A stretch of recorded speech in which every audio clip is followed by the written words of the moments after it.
como siempre necesitamos tener definiciones previas, conceptos básicos que hay que dejar en claro a la hora de hablar de histología y pues precisamente primero tenemos que definir qué es la histología. Esta es una rama de las ciencias médicas, una rama también de las ciencias biológicas que se encuentra enfocada al estudio de las células y los tejidos normales no en el cuerpo humano, sino en general de la vida. Si ya de aquí se desprende la histología humana, la histología vegetal, la histología animal. Pero en general, la histología es el estudio de las células y su conformación de las mismas en tejidos normales. Ahora, pues la herramienta principal evidentemente es el microscopio. Pero, pues en nuestra formación médica, la histología realmente no tiene ninguna otra función más que el diagnóstico de enfermedades. Y la aplicación de la histología o la ciencia que se encarga de estudiar como tal la enfermedad del punto de vista microscópico es precisamente la patología, ¿sí? El estudio de las estructuras afectadas en su apariencia o en su estructura misma, ¿sale? Entonces ahí tenemos cómo es que la histología se va a aplicar a la patología. Ahora, antes de eso, pues tenemos que definir cuál es la unidad fundamental, porque ya vimos que histología es el estudio de las células y los tejidos normales. Y para ser precisos, es el estudio de los tejidos. Sí, histología, tejidos. Si hablamos de células en su individualidad, pues vamos a tener a la citología, ¿no? A la biología celular. En su conjunto, pues tendríamos a la histología. Pero pues no tenemos que dejar de lado a las células. Y la célula, como siempre, es la unidad fundamental de toda de la composición de los seres vivos. Sí, gracias a la interrelación entre célula y célula, vamos a encontrar que se van a formar como tal los tejidos. Y de células a células, pues van a tener su propia especialización. Sí, esto quiere decir que cada célula va a tener una función específica y una tarea asignada por, pues desde el ADN, ¿sí? Cada célula tiene una especialización y una maduración que las hace ser únicas y tener una función en específico, ¿sí? No hay ninguna célula que exista solamente para rellenar el vacío, ¿sí? Bueno, literalmente el tejido conjuntivo rellenaría el vacío, ¿no? Si nos vamos a la definición, pero a lo que me refiero es que no hay células que no tengan propósito, ¿sale? Entonces aquí las células tienen una carga de trabajo especializada y cada una de ellas interrelacionándose con otras, pues va a tener como tal tareas asignadas y funciones que van a ayudar en su conjunto a continuar o a preservar la salud o el estado de homeostasis en un organismo. Ahora sí, el tejido como tal es un conjunto de células con las mismas características estructurales y por supuesto, algunas de ellas contienen las mismas funciones, pero en esencia los tejidos pueden estar constituidas por diferentes estirpes celulares y la comunidad entre ellas o las relaciones entre sí como tal conforman al tejido. ¿Sí? Entonces tenemos que el tejido es un conjunto de células más matriz extracelular. Y lo podemos ver con este ejemplo que hemos manejado desde la primera diapositiva que les puse. Sí, la piel es el mejor ejemplo de de los tejidos porque es de las estructuras pues más especializadas y también un poco complejas en las cuales tenemos los cuatro tipos de tejido en el de tejidos básicos en el mismo órgano, ¿sí? Cada una de ellas se interrelaciona de diferente manera y en su conjunto pues tenemos ya como tal pues todo el órgano que podemos apreciar y ver las funciones que cada una de estas estructuras eh, favorece a la preservación tanto de de la temperatura, de la homeostasis hidroeléctrica, de la relación contra el medio externo, ¿no? Al ser aferentes o eferentes en cuanto a sensaciones o al accionar en cuanto a reflejos también.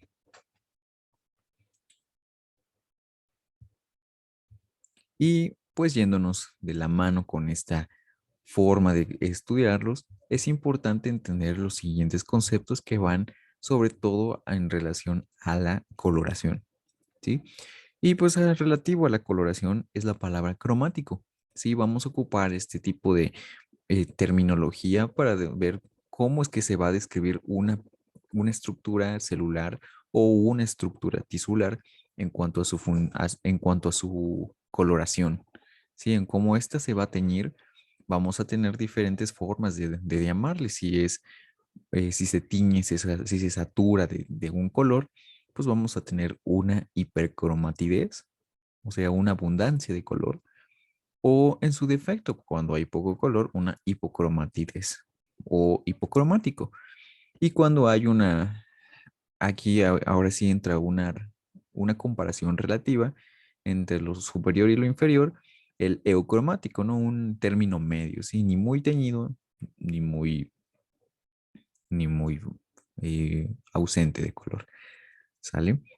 Entonces, al momento de describir las estructuras de manera histológica, pues vamos a tener que las estructuras van a ser hipercromáticas, hipocromáticas, eucromáticas, eso solamente en base a la tinción, ¿sí? No nos vamos al color como tal, ¿sí? Si es azul, si es morado, si es naranja, solamente en cuanto a la intensidad del color.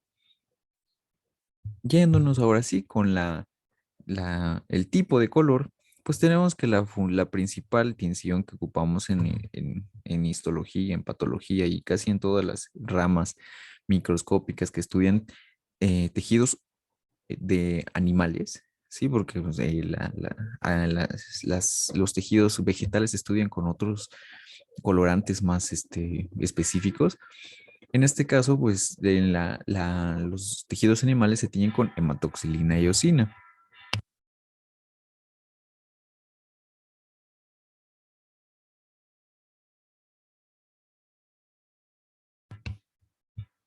Esta hematoxilina y eosina pues no es otra cosa que un color azul o morado.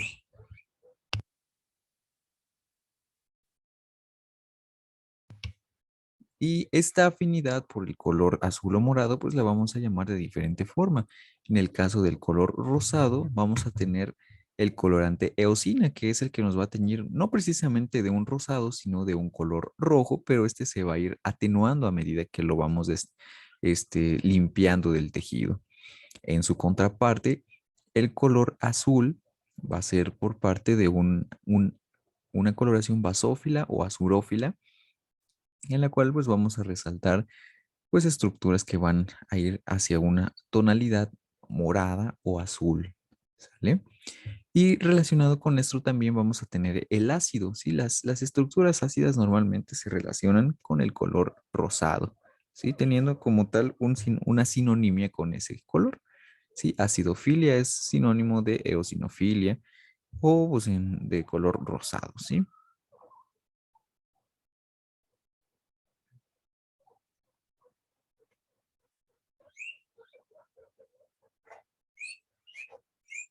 Muy bien. Ah,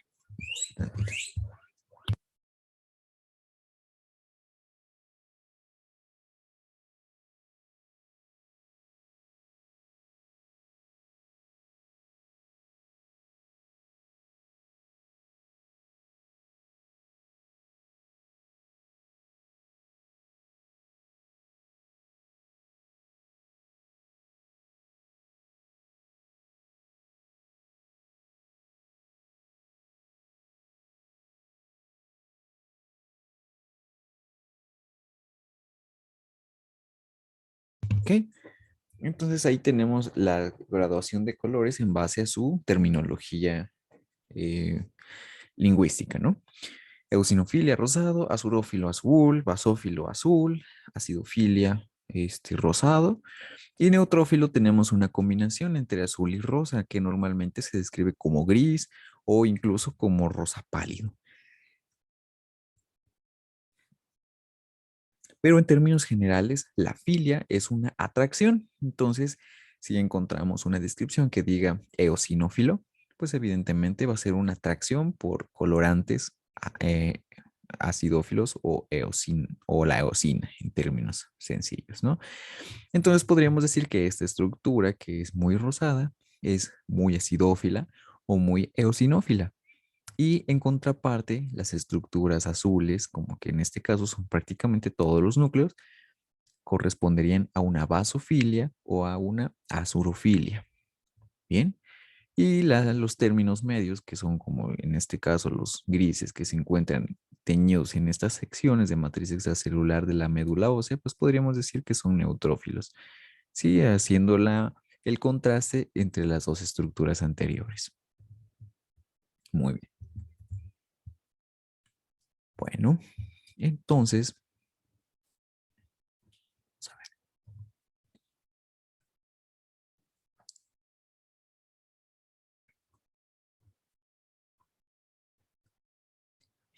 Rápidamente vamos a ver cómo es que se dieron el estudio como tal de la microscopía. Sí, ahorita ya vimos unos términos generales, pero es importante ver que hay etapas en el desarrollo del microscopio, ¿sí?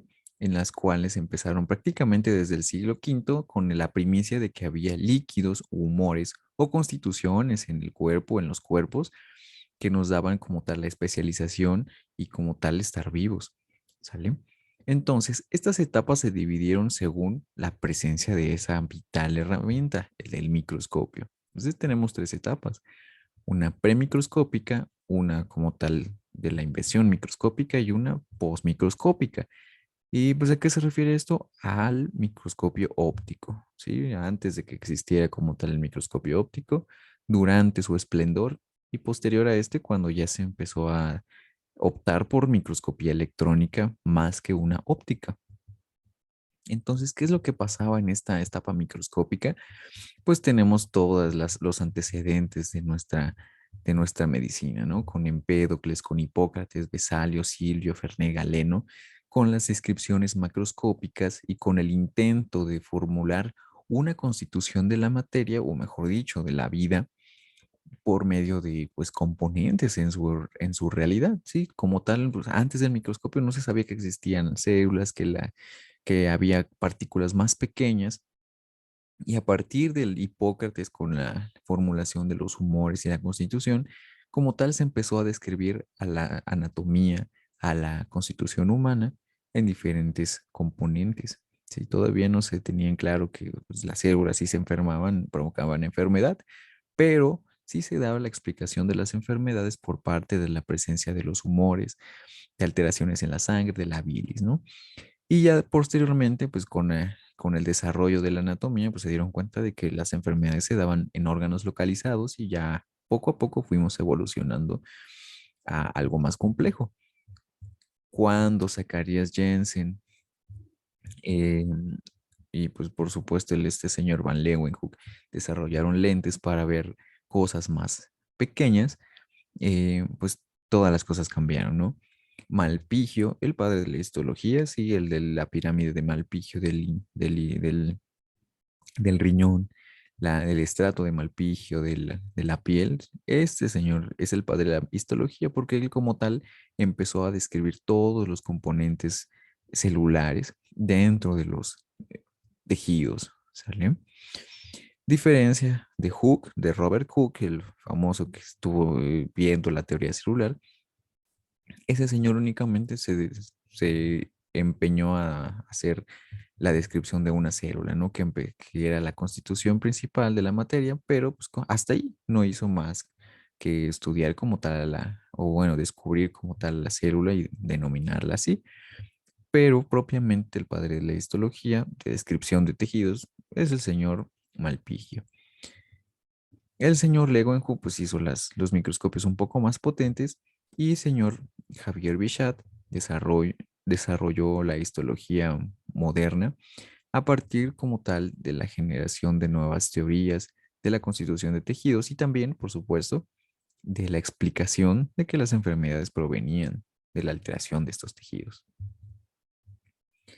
Entonces, a partir de este auge del microscopio óptico, pues empezaron a describir los organelos como tal, se empezaron como tal, a descubrir esos organelos. Y antes no sabían que había núcleos, que había mitocondrias o dendritas o neuronas. Sí, antes solamente eran células o pequeños organismos, ¿no? Los animalículos.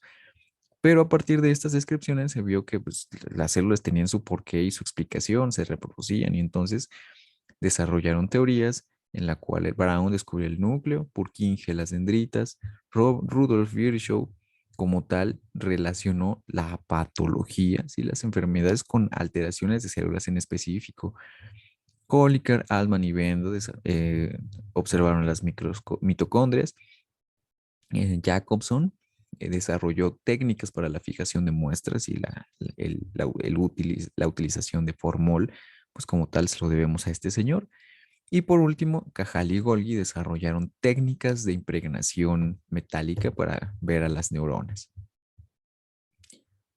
Postmicroscópica, pues lo que les mencionaba, ¿no? Ya no hay como tal una forma de ver a las células con el microscopio óptico, entonces se desarrollaron formas un poco más complejas con la utilización de láseres y electrones para escanear como tal imágenes pequeñas. Y ahí tenemos la derivación en la microscopía electrónica. ¿Sí? Ernst Ruska, como tal, empezó con el desarrollo del microscopio electrónico de barrido.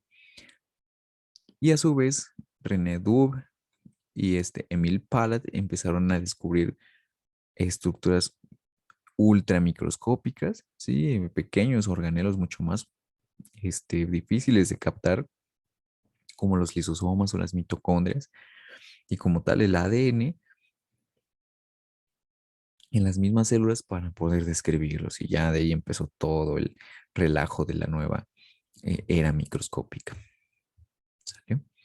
Entonces, gracias a este desarrollo de la microscopía, pues tenemos un estudio como tal em, estereotipado, ¿sí? Bien estudiado, bien definido de la formación de imágenes a través de un objeto compuesto llamado microscopio, ¿sí? Que en otras palabras es ver en pequeño y pues la herramienta de trabajo de todos los de la histología pues es esta porque es la más barata, la más confiable y pues la que es por determinado el estudio, ¿sí? No van a encontrar estudio de histología mediante electrónica porque eso ya es otra rama, ¿sale? Entonces la histología se hace con microscopía óptica y estos microscopios tienen parámetros, ¿sí? Que nos ayudan a ver mejor las imágenes, los cuales son la iluminación, el aumento, el poder de resolución y el contraste, ¿sí? Inherentes al microscopio, pues es el contraste y la iluminación, ¿sí? Las cuales las podemos obtener de cualquier otra fuente de luz o de un colorante. Pero el aumento y la resolución es el haz del microscopio, ¿sí?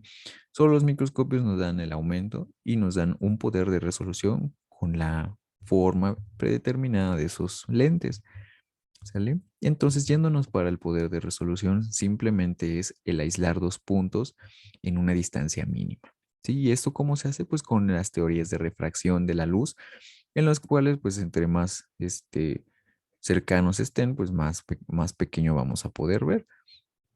Así que pues, es simple, ¿no? La diferenciación de dos puntos.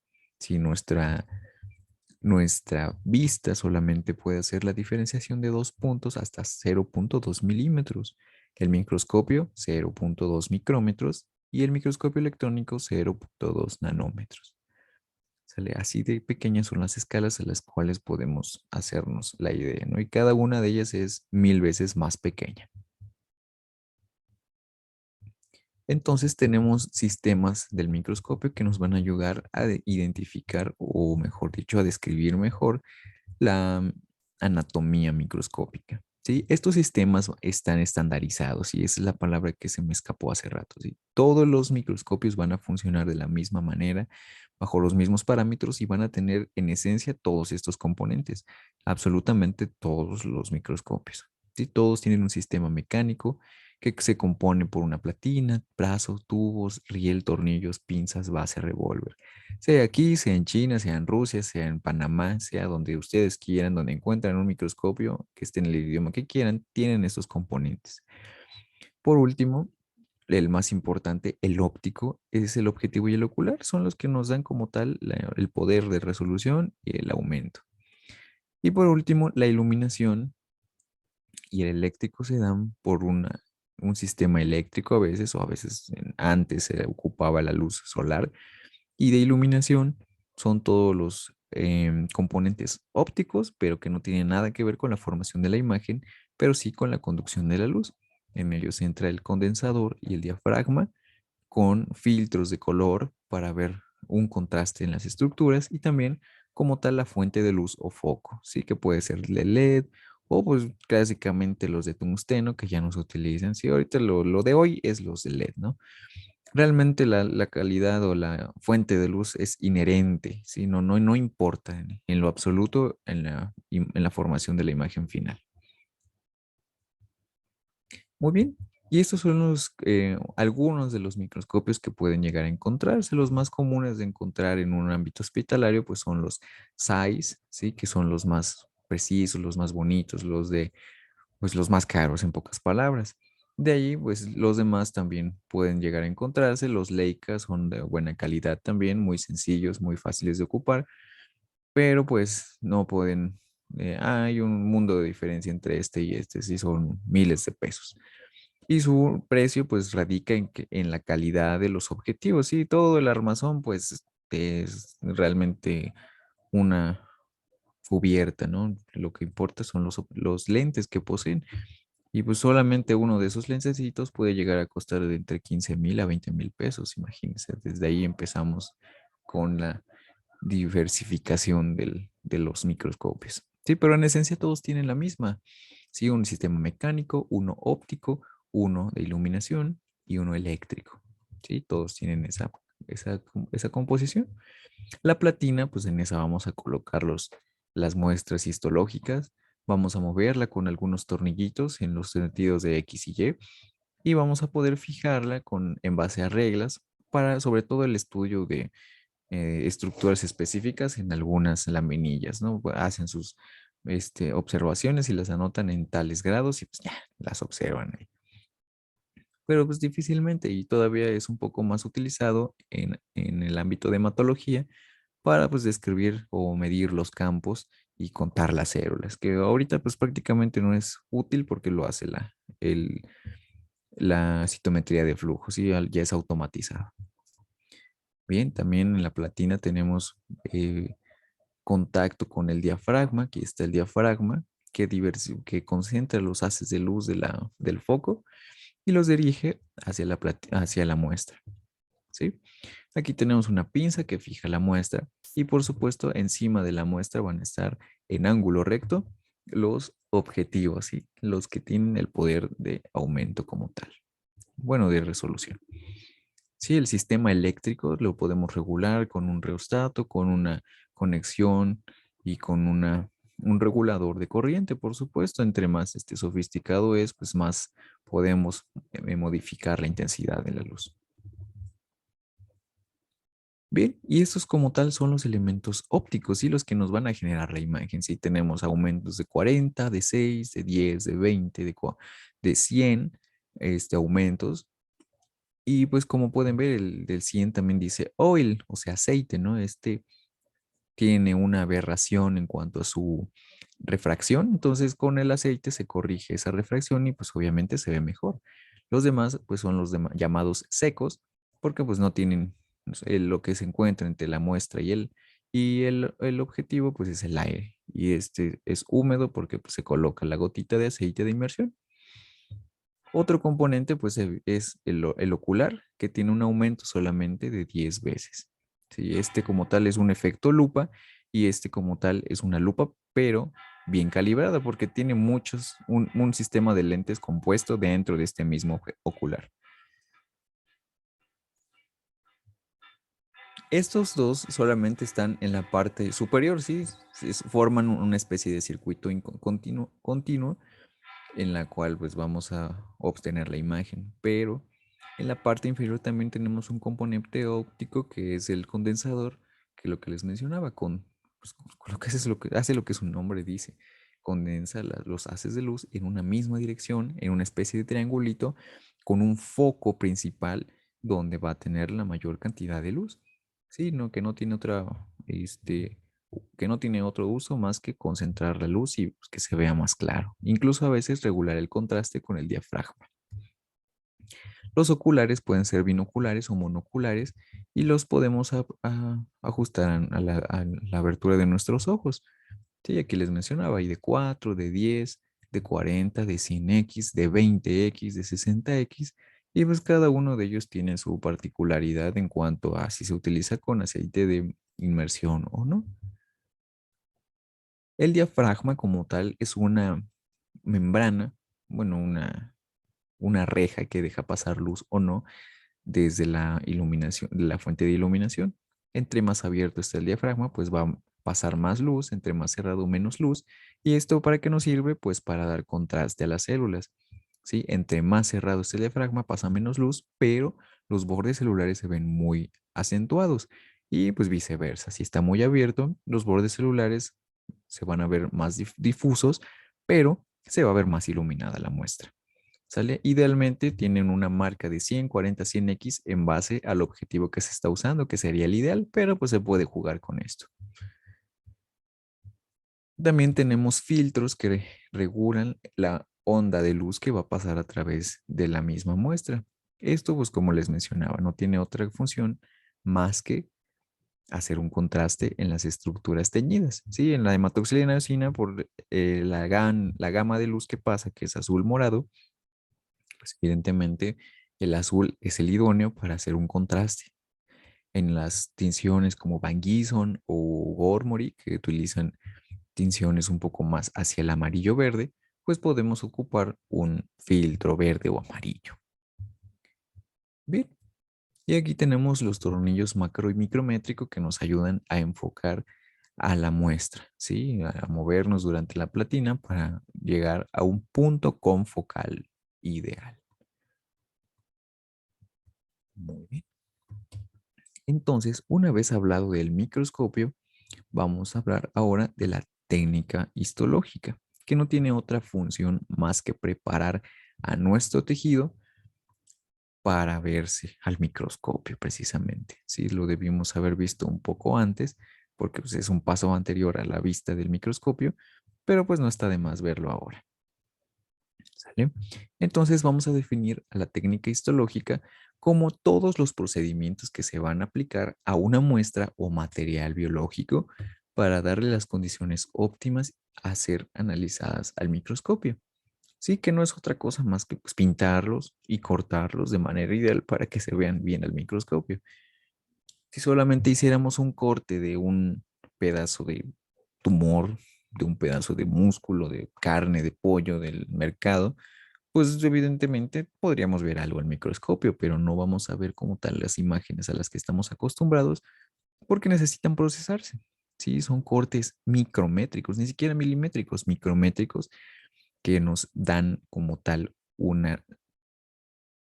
eh, un contraste, un grosor, un espesor que permite pasar la luz y que permite llenarse de color, porque pues, los tejidos no tienen un color a la microscopía. Si pasa la luz, no se ve nada.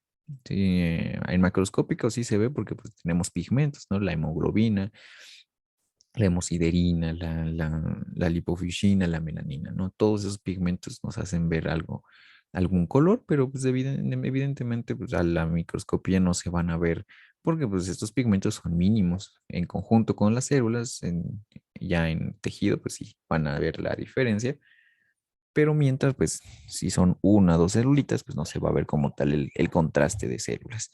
Entonces necesitamos pues darles color y para eso es la técnica histológica. Entonces tenemos 6 pasos obligatorios, ¿sí? La biopsia, la fijación, el procesamiento, que es como tal el endurecimiento, el quitar esa forma de endurecerse para hacer la microtomía y después colorar y montar para verse. ¿Sale? Entonces las obtenciones se pueden hacer mediante biopsia y necropsia, que para nuestros fines pues es evidente que debe ser biopsia. Si es necropsia pues ya prácticamente nuestros fines ya no serían terapéuticos, sino pues resolutivos en cuanto a causa de muerte, ¿sí? Si es biopsia pues es para ver qué es lo que se está afectando y podemos hacer algo, pero pues para la necropsia solamente es fines a veces incluso de investigación científica, ¿no? Cuando hacen estudios con animalitos para ver alteraciones con medicamentos, pruebas de laboratorio, etcétera. Ahora, aquí hay algo controversial y es necesario aclararlo. El tamaño de las muestras debe de ser de 10 milímetros por 5 de grosor. Esto quiere decir que la biopsia no es necesario que sea de ese tamaño, ¿eh? Si vamos a una cirugía donde se va a obtener una pieza de 20 centímetros por 20 centímetros, pues esta no es la que esta no va a ser nuestra muestra de biopsia, evidentemente, ¿no? Vamos a hacerle un corte, vamos a diseccionar todo ese órgano y vamos a ver en qué partes probablemente haya alguna alteración y vamos a elegir ese sitio de alteración teórico, ¿no? Que pues de ahí vamos a tomar ahora sí nuestra muestra de 1 centímetro por 1 centímetro o 1 centímetro por medio centímetro, ¿sí? Realmente es una muestra más tirándole hacia una plaquita horizontal que a un cubo, ¿sale?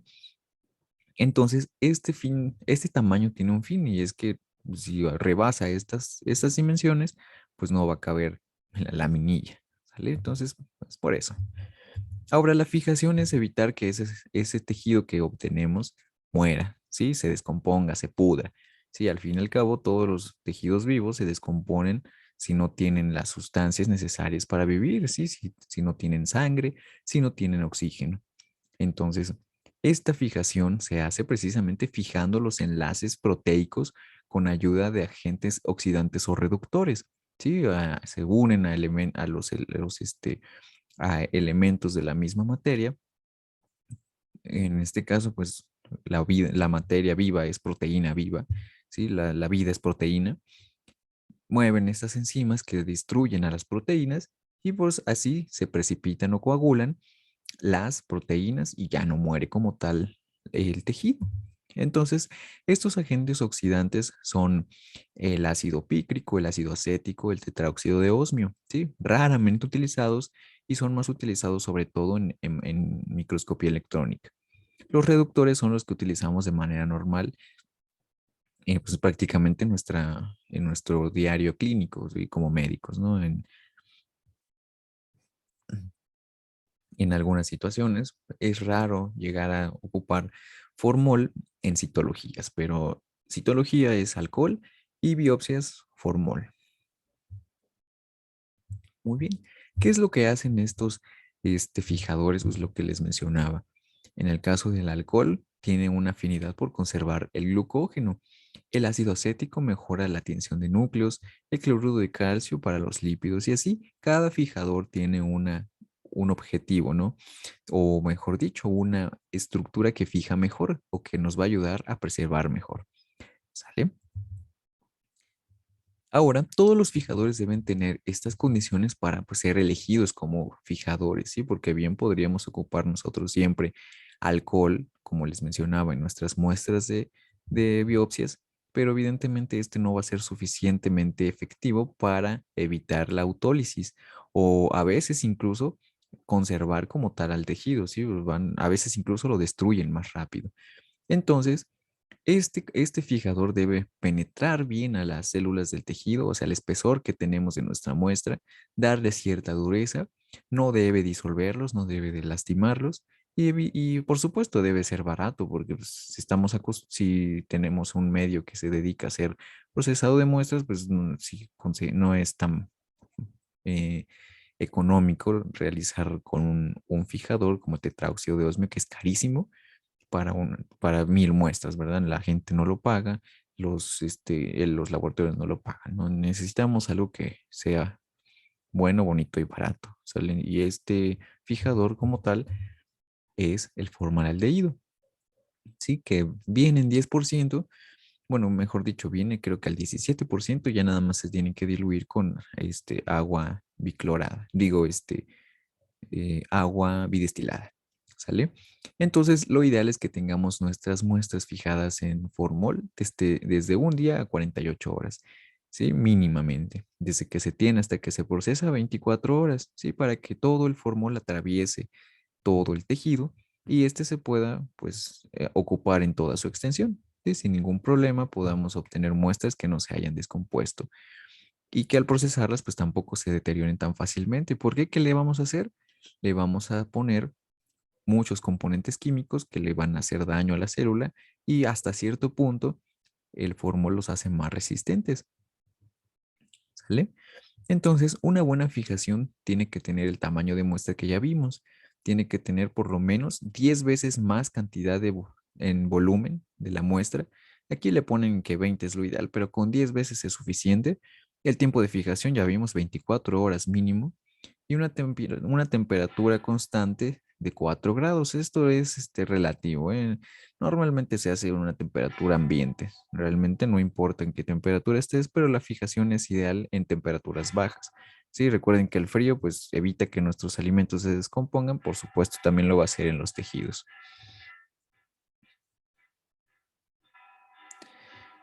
Entonces, ¿en qué consiste el procesado de las muestras? Pues en deshidratarlas, en ponerles como tal el, el agente que las va a endurecer para poder cortarlas y formar un bloque de parafina y después quitarle ese bloque para pues poder teñirlas, ¿sí? Lo único que se refiere el procesado de muestra es dejarlos en un bloquecito para poder cortarlo microscópicamente. Sí, si solamente pusiéramos nuestra muestra en el microtomo, esta se rompería con el primer paso. ¿Sí? Entonces necesitamos algo que la ponga muy dura, que garantice que se obtengan trozos muy pequeños, muy delgados, sin que estos se descompongan, se quiebren al corte. Entonces, para eso sirve el bloque de parafina, que no es otra cosa más que cera de vela, en otras palabras, ¿sí? No lo confunden, ¿sí? Nada más es cera de vela y ya. Evidentemente, pues es una cera que no huele, no es como las aromáticas, ¿sí? Es una cera, pues, pura, ¿sale? Entonces, para poder ocupar esto, necesitamos deshidratar a nuestra célula, ¿sí? Así como nos deshidratamos con el alcohol, pues así se deshidratan las células, ¿sí? Poniéndole concentraciones, este, crecientes de alcohol, ¿sí? Entre más concentración de alcohol tiene una, una preparación de alcohol, menos cantidad de agua y por lo tanto, por por, por ósmosis, pues pasa el agua a equilibrarlo. Por lo tanto, pues el alcohol ocupa, o bueno, le chupa el agua a las células para ser más exactos, ¿sale? Y aproximadamente esto dura hasta 12 horas. Ahorita, pues, luego lo ponen aquí por técnica convencional, pero esto ya es automatizado y dura de 24 a 36 horas en una máquina, ¿sale? Después se aclara para poder hacer entrar a la parafina. ¿Sí? La parafina es hidrofóbica. Las células son hidrofílicas. Entonces necesitamos romper esa fobia con el xilol. Y entonces, poniéndole xilol, ya puede entrar la parafina para que se quede fijado en los tejidos, para que, pues, en cierta forma la absorba y se forme como tal el bloque. Una vez que se aclara, se incluye en la parafina, que puede ser blanda, semidura o dura, que en estos términos pues es la semidura la que nosotros ocuparíamos. Y posterior a esto se hace el bloque, se hace la microtomía y como tal se obtienen bandas seguidas de estos cortes. ¿Sí? Son seguidas. De una muestra de 12, de los 5 milímetros que teníamos, podemos obtener incluso hasta 20 laminillas, ¿sí? Incluso hasta 500 si somos específicos. Muy bien. Una vez que esta laminilla ya está en un portaobjetos, como en este caso, se le vuelve a poner xilol, se le quita la parafina y procedemos al siguiente paso, a teñirla, que no es otra cosa que utilizar hematoxilina y eosina.